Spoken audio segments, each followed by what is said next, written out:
It's incredibly common to feel that rush, like your brain is just a step behind, trying to catch these individual sounds that are just not staying separate long enough to process. Right. That distinct word-by-word clarity you might find in, say, learning materials, it just isn't really there in real-life conversation. Exactly. And that feeling, that challenge of understanding fast, natural native English, that's precisely what we're diving into today. Yep. We've taken a really deep look at a stack of notes and articles specifically designed to tackle this, well, head on. And our mission really is to pull out the absolute most important insights and the most effective techniques from all of these sources. Give you a clear pathway. Yeah, a real shortcut, if you will, to training your ears and your brain to handle that speed and that flow. And here's the good news. Right up front, something these sources really underscore. This isn't some impossible hurdle you're facing. Not at all. While it absolutely feels overwhelming sometimes, breaking through that speed barrier is totally achievable. It is. It just requires understanding why it sounds so fast and then, applying the right kind of focused practice. Okay, so let's really unpack this feeling of being overwhelmed then. Mhm. You step out of the, let's say, the controlled environment of textbooks or that slow, learner-focused audio, Right. and suddenly everything sounds completely different. Words seem to get swallowed, sentences run into one another, and you're playing catch-up, trying to process what was just said while the conversation is already zipped, like way ahead. And that sense of sounds blurring, it really comes down to a fundamental difference between how language is often presented to learners and how native speakers actually use it. How so? Well, when you're fluent and speaking naturally, you rely heavily on rhythm, you use contractions without even thinking about it, you link words together in these fluid chains, Okay. and you often reduce or even completely drop sounds that aren't essential for the meaning. Plus, then you've got the natural variation in speed and tone driven by emotion or emphasis. Ah, so it's not just a matter of knowing more vocabulary or getting the grammar down pat. It's almost like there's a whole different operating system for spoken English.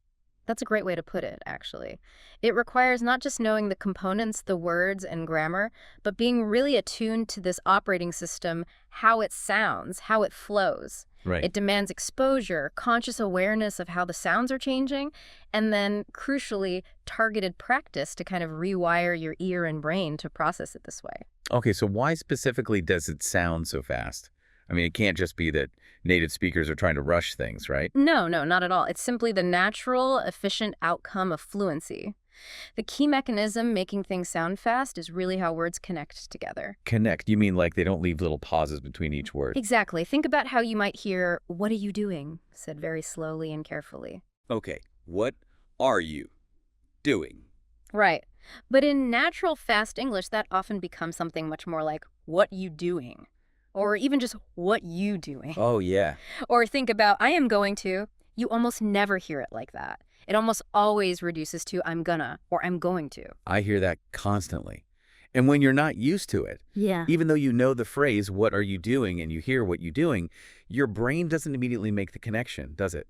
It doesn't link the squished version to the clear one. Precisely. And these aren't just lazy forms or slang necessarily. They make conversations significantly faster and smoother. But they require your brain to recognize words not just in isolation, but in these linked, sometimes really altered forms. The sources also point out another critical factor here, stress and intonation, where you put the emphasis changes everything, and sometimes words get less stress and sort of just disappear into the flow. This is absolutely crucial. Crucial for conveying meaning and understanding it, especially when things are moving quickly. Remember that classic example from the material. I didn't say he stole the money. Right. Say it emphasizing a different word each time. I didn't say he stole the money. Okay, meaning someone else said it. Exactly. I didn't say he stole the money. Maybe I implied it or wrote it down but didn't speak the word. Precisely. I didn't say he stole the money. Someone else stole it. Yep. I didn't say he stole the money. Maybe he just borrowed it or found it. Right. Or, I didn't say he stole the money. He stole something else entirely. Wow. Exactly. So that single sentence has 5 totally different meanings just by shifting where the stress falls. That's amazing. So understanding fast English isn't just about catching all the individual words. Not at all. It's very much about catching the rhythm, the stress patterns, and how the sounds work together, how they connect to signal the actual meaning. Which brings us to something fascinating here, and arguably the most important concept for breaking down fast speech. It's called connected speech. Okay, let's get right to the core of this then. What is the essential idea behind connected speech, and why is it such a game changer, for understanding fast English? Okay, the core insight is basically this. In natural spoken English, words don't live in isolation. They merge, they change. Sometimes sounds even disappear right at the boundaries between them. Right. Your brain has to learn to recognize words in these blended forms, not just as neat, separate units like in a dictionary. It's probably the #1 reason fast speech is difficult initially. But learning to hear it, that unlocks a massive amount of understanding. So it's not that they're speaking different words necessarily, they're just speaking the same words differently in a connected way. Precisely. Words join together in ways that often sound quite different from how they look written down on a page. Think about, do you want to eat? Okay. In fast speech, that frequently becomes something like, do you want to eat? Or even, do you want to eat? Yeah. Or, could you help me out? Might sound more like, could you help me out? I could definitely hear the wanna and the kuja blending right there. It's much smoother. And notice how the sounds actually change.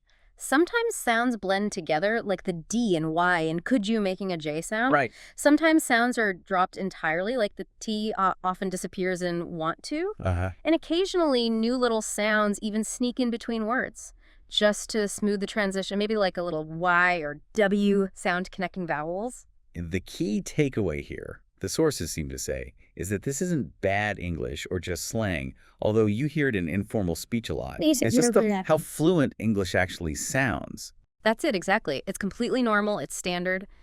The more you deliberately listen for these connections and expose yourself to them, the more your ear will start to recognize these blended sounds as the familiar words they actually represent. It's like learning a new dialect almost. In a way, yeah. The fast-spoken dialect of English. Okay, the sources really encourage jumping into some simple listening practice to start hearing this difference right away. Let's try a couple of their examples. I'll say it slowly first, like you might read it, and then more naturally, like you'd probably hear it. Okay, good. Just listen carefully to the contrast here. Did you eat already? Slow, clear articulation. Okay. Now, more naturally. Did ye already? Faster. Did you catch that? The did ye sounds much more like did you or did you. It's quicker, much more connected. Try saying that natural version yourself. Right now, listening. Did ye already? Getting your mouth around it really does help your ears recognize it, too. It does. It connects the hearing and speaking. Okay, here's another one. Slow. What are you going to do now? Got it. Fast, natural.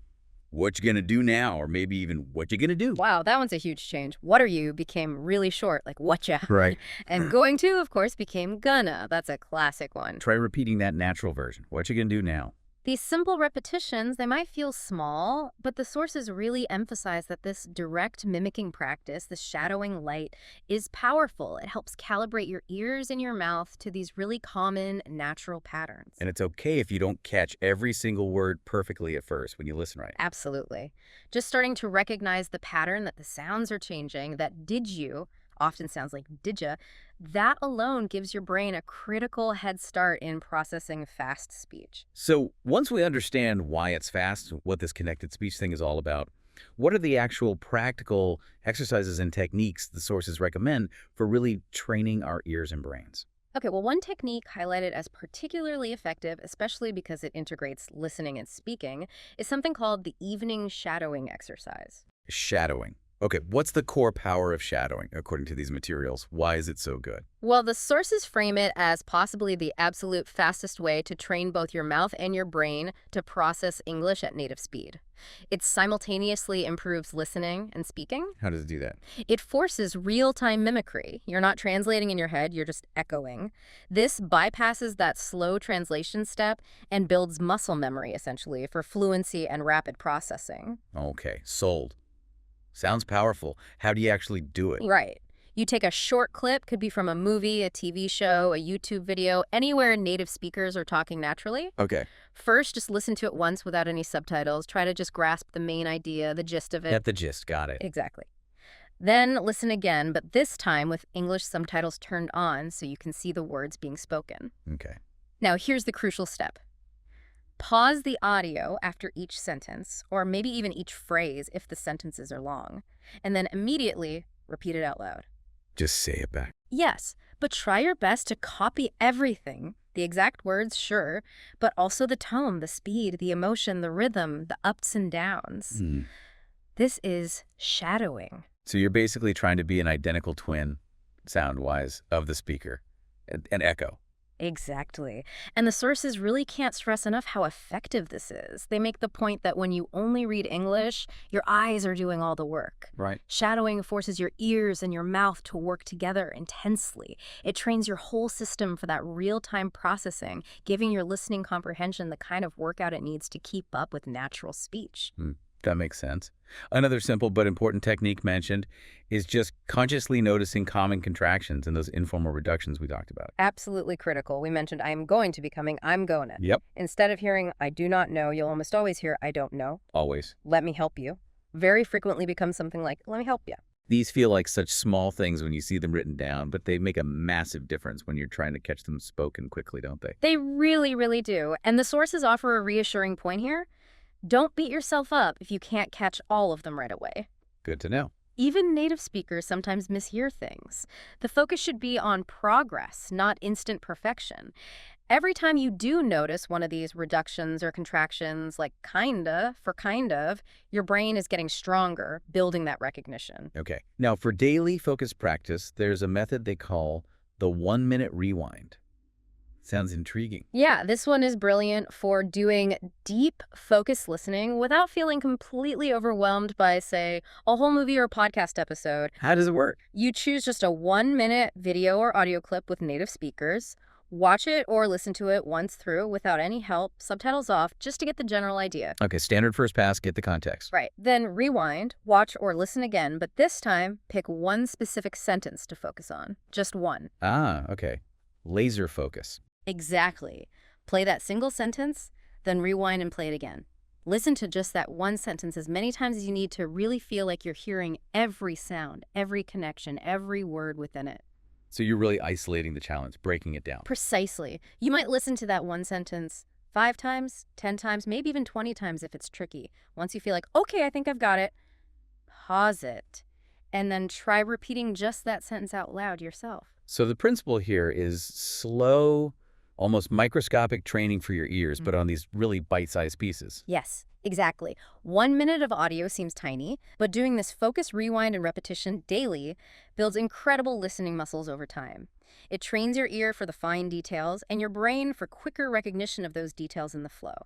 Consistency, they stress, is absolutely key here. And then stepping back a bit, the sources really highlight the importance of just immersing yourself in real-world English whenever you can, getting that raw input. Yeah, because the English you encounter out and about, in cafes, on the street, in movies, or just chatting with friends is often quite different from the more, let's say, sanitized or formal language you might find in beginner materials. Right. It's full of natural speed, natural rhythm, maybe some slang here and there, and definitely full of those connected, reduced forms we've been talking about. Like hearing someone say, let me grab a bite, instead of the more formal, let me get something to eat. Exactly. Or I'm a head out, meaning I'm going to leave. My English teacher definitely never taught me head out as a verb phrase like that. Mine neither. But you hear it all the time. Constantly. These are phrases used constantly in daily life. Your brain needs exposure to these real-life patterns to recognize them instantly when they pop up. Yeah. So how do we immerse ourselves effectively, especially if we're worried about getting totally lost in the beginning? Well, the sources suggest starting perhaps with watching shows or videos that feature real conversations. Things like interview clips, vlogs, maybe even reality TV. Start watching them first with English subtitles on. Get comfortable seeing the words as they're spoken naturally. Got it. Then replay scenes or maybe whole episodes without the subtitles to challenge yourself and see what you can pick up. Listening to podcasts or audiobooks while you're doing everyday chores, washing dishes, commuting, that's also excellent low-pressure exposure. So it's about daily kind of low-stakes immersion that helps your ear slowly adapt to the natural speed and flow. That's the idea, just letting the sounds wash over you consistently. Now, shifting gears slightly, one particularly powerful tool the sources emphasize for pinpointing exactly what you're missing is dictation practice. Dictation. Like back in school, writing down what the teacher says word for word. What's the key insight here for language learning? The real power of dictation in this context lies in how it forces you to confront the specific gaps in your auditory processing. It doesn't just tell you that you missed something, it immediately shows you which specific sounds or linked word combinations are causing you trouble. Ah, okay, so it's diagnostic as much as it is practice. It shows you where the weak spots are. How does it work? You play a very short audio clip, maybe just 1 or 2 sentences at first, especially when you're starting out. Okay. Listen carefully and try to write down exactly what you hear. Don't worry about getting it perfect or missing things. Just write down whatever comes to you. What if I only get half the words or less? That's totally fine. That's actually the point. Sure. Listen again, maybe 2 or 3 more times, focusing on trying to fill in the blanks in what you wrote. Okay. Then compare what you wrote with an accurate transcript or subtitles for that clip. And what does that comparison reveal? What am I looking for? It shows you precisely where your ear failed to match the sounds to the words. Was it a word boundary where things got connected?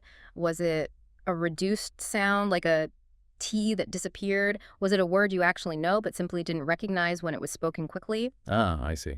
It's incredibly effective for identifying your specific listening weaknesses. Plus, it's great practice for concentration, auditory memory, and especially for hearing those tiny but crucial grammatical words like to, of, and that often shrink or almost disappear in fast speech. Let's try a quick one from the source material right now. Everyone listening, grab a mental pen and paper, or a real one. Listen and try to write down exactly what you hear. Pay attention to how the words might link together. Ready? Listen. I should have told you earlier. Okay. One more time. I should have told you earlier. Now, think about what you wrote down. Did you hear 2 distinct words, should and have? Or did it sound more like one blended unit? Maybe something like should've or even shoulda. Most native speakers in casual speech will definitely blend should have into something much quicker like that. Should have. Yeah. Listening again, it really does sound different than saying should have separately. Try repeating that blended form yourself now. I should have told you earlier. Yes, exactly. That practice, saying the blended forms yourself, helps your ear recognize them instantly when you hear them from someone else. Dictation reveals these specific points of difficulty, and then practicing the corrected natural version reinforces the right pattern in your brain. That's how real English often sounds. Now, moving beyond just individual words or pairs of words, another fundamental concept these sources really highlight is something called chunking. Chunking. My brain usually wants to break things down into the smallest pieces possible. Is this the opposite? Like grouping things together? It is, exactly. The core idea of chunking for listening is that native speakers don't typically deliver language word by individual word. They speak in groups of words, common phrases, or chunks that carry meaning together. Okay. And your brain needs to learn to process these entire groups as single meaningful units, not just as a string of separate words it has to assemble. So instead of hearing how, then are, then you, your brain should learn to hear how were you as basically one sound block. Exactly. Or think of do you want to go? That often becomes one fast chunk. Do you want to go? Yeah. These aren't just random groupings. They're incredibly common, predictable patterns in speech. When your brain can recognize these chunks instantly as whole units, it completely bypasses that slow, laborious process of translating word by word. It makes your comprehension much faster and more efficient. Feels like you're learning the melody or the rhythm of common phrases, not just the individual notes that make them up. That's a great analogy, actually. And how do you train for this? The sources suggest focused listening, specifically to dialogue where these common chunks appear repeatedly. Listen to interviews, conversations, scenes from TV shows. And when you hear one. Once you identify a chunk, like kind of or sort of or going to, repeat it out loud yourself, just like with shadowing. Get used to the sound and feel of it as a single unit. The more you incorporate these chunks into your own recognition and even into your own speaking, the more automatic they become when you hear them, even in really fast speech. Now, there's also a fascinating technique mentioned called listen and imagine. This sounds like it brings a whole different sense into the picture beyond just hearing. It absolutely does. The powerful principle behind listen and imagine is that you can significantly boost your understanding by connecting the sounds you hear directly to mental images or experiences, effectively bypassing the need for word-by-word analysis or translation. So instead of trying to analyze the grammar or define each word as I hear it, I should try to create a picture in my head of what's being described. Precisely. If you hear someone say, quite quickly, "We grabbed some coffee and headed downtown," don't get stuck trying to translate grabbed or figure out the verb tense of headed. Instead, just immediately picture the scene. You and maybe some friends holding coffee cups, walking or driving towards the city center. That makes so much sense. It's like watching a movie in your head instead of just reading the script lines. Exactly. This technique grounds the language in real experience, which is much closer to how native speakers process information naturally. They're not usually translating in their heads, they're making direct connections to ideas, images, feelings. Right. It allows you to grasp the overall meaning of fast speech, even if a few individual words get a bit blurry or you miss them entirely. And practicing this would involve listening to short pieces of dialogue or descriptions and consciously trying to build that mental movie as I listen. Yes. Short dialogues or descriptive sentences are absolutely perfect for this. Our sources actually included a little exercise to illustrate this. Everyone listening, maybe close your eyes for just a second. Listen carefully to this description of a scene and just let the image form naturally in your mind. She ran out of the house, jumped into the car, and drove off without saying a word. Okay. Did you see it? Could you picture the person rushing out, getting in the car quickly, maybe tires screeching a little, speeding away? You probably did. And you likely didn't have to stop and consciously process ran, then jumped, then drove off, then without saying a word, as separate dictionary items. You just pictured the whole urgent departure as one event. Yeah, the feeling comes across instantly. That's the power of connecting language directly to imagery and experience. It helps you catch the whole meaning, the gestalt, even when the individual parts are moving very fast.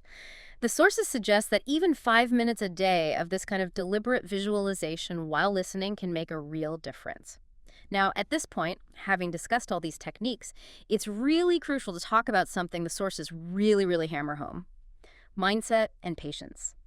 This definitely raises an important question about, well, how patient you need to be in this process. Because improving your understanding of fast English, it definitely doesn't happen overnight, does it? It's not a switch you flip. It absolutely does not happen overnight, and that's okay. It takes time, it takes consistent effort, and importantly, it requires you to be patient with yourself throughout the journey. You will miss words, you will get lost sometimes, maybe feel frustrated. Yep. And that is a completely normal, expected part of the process. Everyone goes through it. So the key message here is really about perseverance. Just keep showing up for the practice, even on days when it feels hard. That's exactly it. Every single time you listen to native English, even if you only understand bits and pieces, you are training your ears. You're exposing your brain to the real sound patterns, the rhythm, the flow. Progress is happening, even when it feels incredibly slow or invisible day to day. The sources use a great analogy for this, right? Thinking of listening practice like building physical strength. Yes, exactly. You don't go to the gym once and suddenly expect to lift double the weight you could before. You build strength gradually over time with consistent workouts. Listening comprehension is very similar. So the goal isn't necessarily to catch every single word today, but maybe just to catch more words today than you did yesterday, or understand a slightly faster conversation than last week. Precisely. Celebrate those small victories. Maybe you finally notice a connected phrase like sort of that you always missed before. Maybe you understand the main idea of a fast news report. Maybe you correctly write down a whole sentence in dictation practice. Those are real signs of progress. And recognizing those small wins provides the motivation to keep going, right? Absolutely. It shows you the effort is paying off, even if the final goal still feels distant. Patience and perseverance are key. Okay, so let's look at a few more practical techniques recommended in the sources for continuing in that consistent practice. There's one that's kind of a variation on shadowing called repeat after pause. How does that one work? Right. This is excellent for building accuracy in both your pronunciation and your perception of rhythm. You find a short video or audio clip, maybe just 30 to 60 seconds long, is plenty. Okay. Play the very first sentence, then immediately hit the pause button. And then try to repeat it exactly as I just heard it. Speed, tone, everything. Yes. Focus on mimicking the sounds, the rhythm, the intonation, the speed as closely as you possibly can. Then unpause, play the next sentence, hit pause again, and repeat that one. So this feels like taking shadowing, which can be quite intense, and breaking it down into smaller, more manageable steps with pauses in between. It is, essentially. And it directly trains your ability to recall and reproduce those native-like sounds and rhythms accurately. And perhaps counterintuitively, the better you get at producing these sounds and rhythms, the significantly better you become at understanding them when other people make them. The production helps the perception. Exactly. The sources suggest even just 5 minutes a day of this repeat after pause method can really help fine-tune your ear for the nuances of spoken English. Another crucial skill that builds on just hearing the words is active listening. Okay, what does active mean in this context? How is it different from just, hearing the sounds coming into my ears? Active listening means you're engaging with the communication on multiple levels, not just focusing solely on the dictionary definition of the words being used. You're paying close attention to the speaker's tone of voice, the emotional cues, any changes in speed or volume they might use for emphasis. Right. Native speakers use these vocal features constantly to add layers of meaning, convey feelings, or highlight the most important information in what they're saying. Like the example we talked about earlier with stressing different words and I didn't say he stole the money, completely changing the meaning. That's active listening, catching the stress. Exactly that. Or if someone says, drawing it out, I really don't want to go, stretching out and emphasizing that word really tells you immediately that their reluctance is very strong. You can catch that intensity, that layer of meaning, even if you didn't perfectly hear every single other word in the sentence. Active listening means paying attention to these beyond the words signals, the music of the language, if you will. So practicing this would involve maybe watching dialogues or listening to conversations and consciously trying to identify how the speakers are using their voices, the pitch, the speed, the volume to convey feelings or emphasize certain points. Yes, precisely. Focus on the musicality, the prosody, the ups and downs, the stresses, the pauses, the speed variations. This helps you get the full intended message, even when some of the words themselves are spoken quickly or maybe aren't perfectly clear. That makes sense. The sources also suggest leveraging your existing background knowledge as a really powerful tool for comprehension. Yes, this is incredibly practical advice and something you can use immediately. When you choose listening material about a topic you already know something about, whether it's cooking, a specific sport you follow, a historical event you've studied, or maybe your own professional field, your brain has a massive advantage. Why is that? How does knowing the topic help with the speed? Because you already have a mental framework, a schema, related to that topic. You have relevant vocabulary and concepts already stored away in your memory. So your brain can anticipate the kind of language you're likely to hear, and it can use the context much more effectively to predict what might be coming next. This allows you to fill in the gaps much more easily if you happen to miss a word or a phrase in fast speech. It's like having a mental roadmap for the conversation, right? It helps you navigate even when the directions are being given really quickly. Exactly. It significantly builds confidence, too, because you're not starting from zero understanding. It makes the whole listening process much less taxing on your brain. Remember that stressful morning example the sources gave? So I was running late for work, spilled coffee all down my shirt, missed the bus completely, and then had to call a ride just to make it to the meeting on time. Running late, coffee spill, missed bus, calling a ride, meeting. Yeah. Yep. Definitely sounds like a stressful morning. Yeah. Got the picture. You probably caught the main stressful meaning almost instantly, right?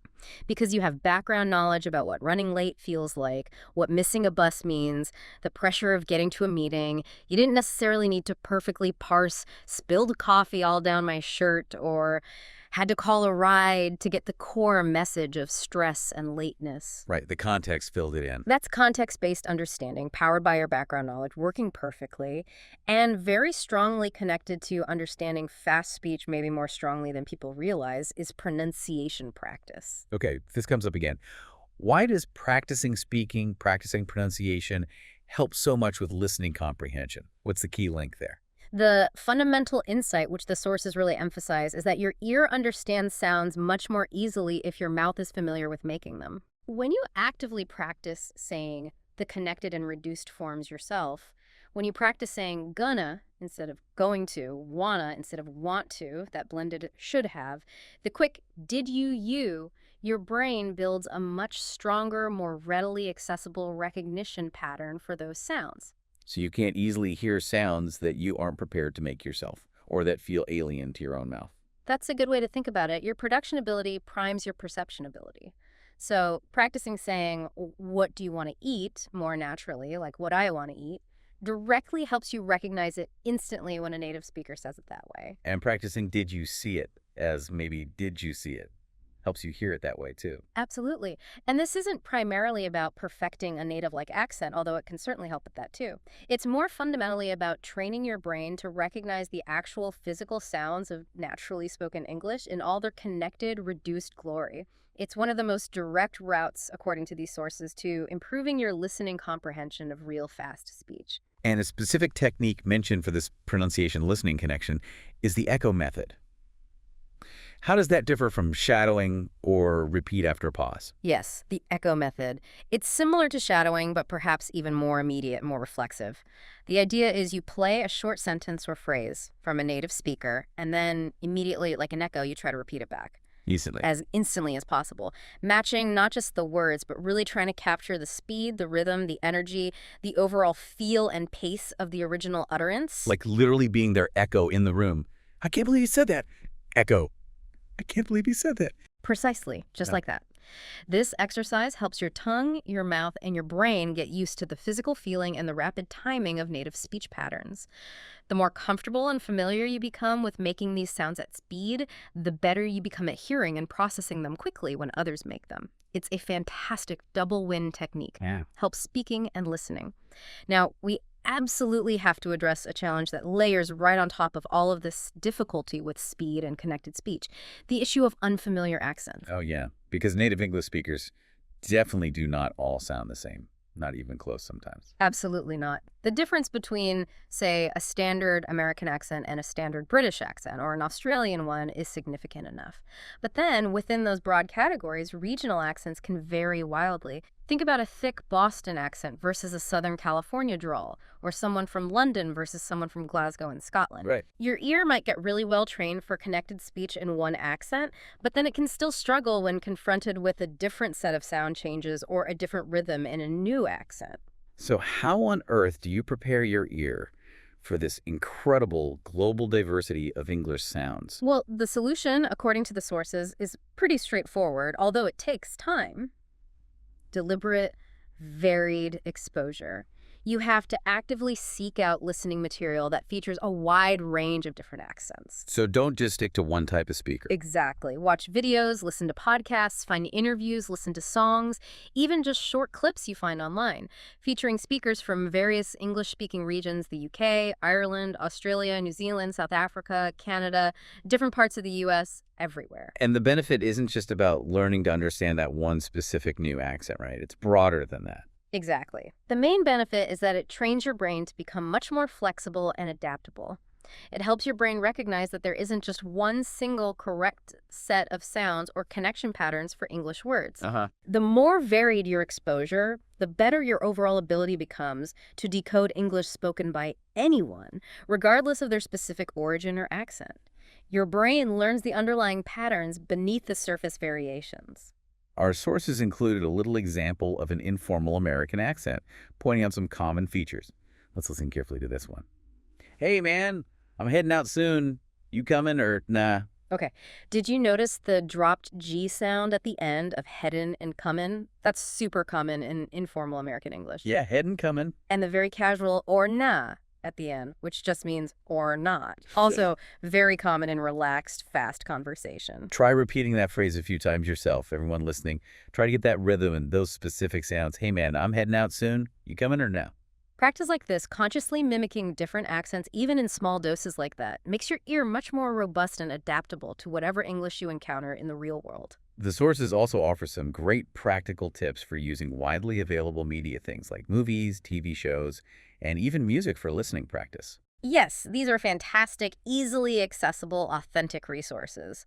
For movies and TV shows, the first piece of advice is don't put pressure on yourself to understand every single word right away, especially at the beginning. Okay. Manage expectations. Definitely. Start by watching with English subtitles turned on. This allows you to connect the sounds you're hearing with the words on the screen, reinforcing those connections. So you can see the words as you hear them, helping you map sound to text. Yes. Then, after you've watched maybe a scene or even a whole episode with the subtitles, go back and rewatch it without the subtitles. See how much more you can catch now that you have the context and you've seen the words once. Test your understanding. Exactly. And for more active practice while watching, use that pause button. Pause after key lines of dialogue and repeat them out loud. It's more shadowing practice, reinforcing pronunciation and rhythm. You could also keep a little notebook handy For what? to jot down useful phrases or expressions you hear that maybe you wouldn't find in a textbook. Like noting that we've got to is a really common, often faster way of saying we have to or we must. Exactly like that. These small discoveries you make from real media add up significantly over time, building both your comfort level with real spoken English and expanding your active listening vocabulary. And music. Music is an absolute gold mine for listening practice, according to the sources. I can definitely see, the rhythm is built right in, the intonation is often exaggerated. Yes. And words definitely get linked together in songs all the time. Precisely. The advice is to pick a song you genuinely like that makes practice much more enjoyable. First, just listen to it a few times without looking at the lyrics. Just get the feel, the melody, catch what words you can. Okay. Then find the lyrics online.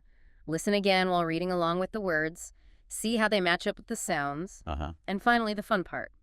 Try singing along. And lyrics very often use those natural reduced forms too, right? Yeah. Like going to almost always becomes gonna in pop songs.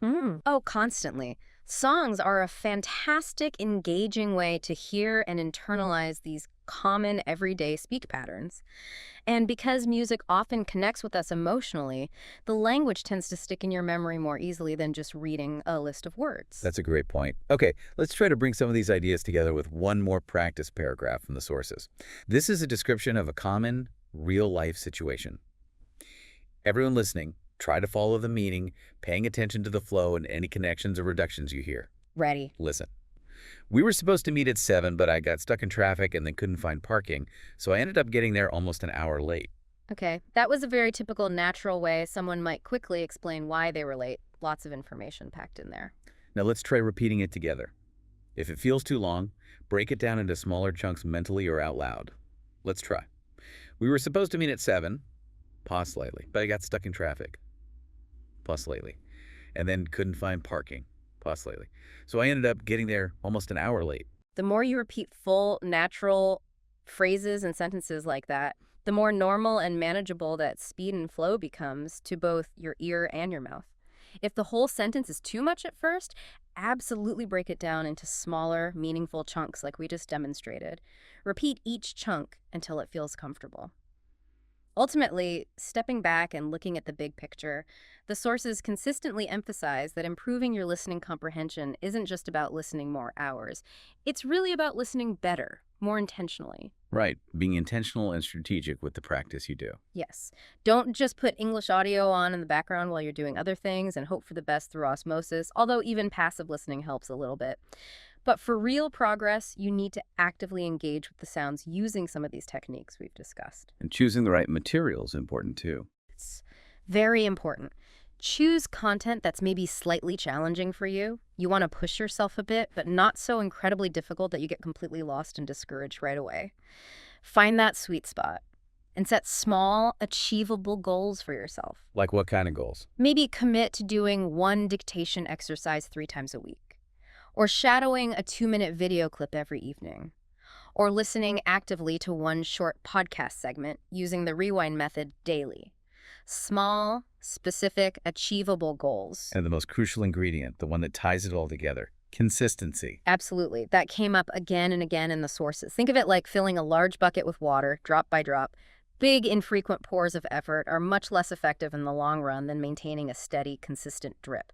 Small, steady practice done almost every day is what builds real, lasting improvement over time. And the incredible outcome that awaits if you stick with it. That payoff. Your ears will get sharper. Your brain will get faster at processing the sounds. And one day, maybe sooner than you think, you'll be listening to a fast native speaker in a movie, in a meeting, in a cafe, and you'll suddenly realize, hey, I'm understanding them comfortably without even really straining or thinking about it. That's the goal. That's the dream. So let's quickly recap the powerful toolkit these sources have given us for tackling fast native English. We've really broken down the crucial concepts of connected speech and those common reduced forms. Right. We've seen the value of listening for chunks rather than individual words, and the incredibly effective technique of shadowing mimicking native speakers. We've explored the specific insights you can gain from dictation practice and the fundamental importance of focused repetition. We've talked about using your imagination to grasp, meaning visually, applying active listening skills to catch tone and emphasis, building understanding through your existing background knowledge on a topic. And deliberately getting your ear familiar with a variety of different accents. Exactly. These aren't just abstract academic ideas, they are practical, hands-on tools you can literally start using right now, today. And they'll continue to serve you well as your listening skills advance further. The core message really seems to be, keep going, don't give up. That's it. Make listening to authentic English a consistent part of your daily life, not just something you do occasionally for study. Engage with it actively, using these methods. The more time you spend immersed in the actual sounds and rhythms of real conversations, the more natural and effortless understanding will eventually become. And with consistent practice using this toolkit, you won't just understand fast native English.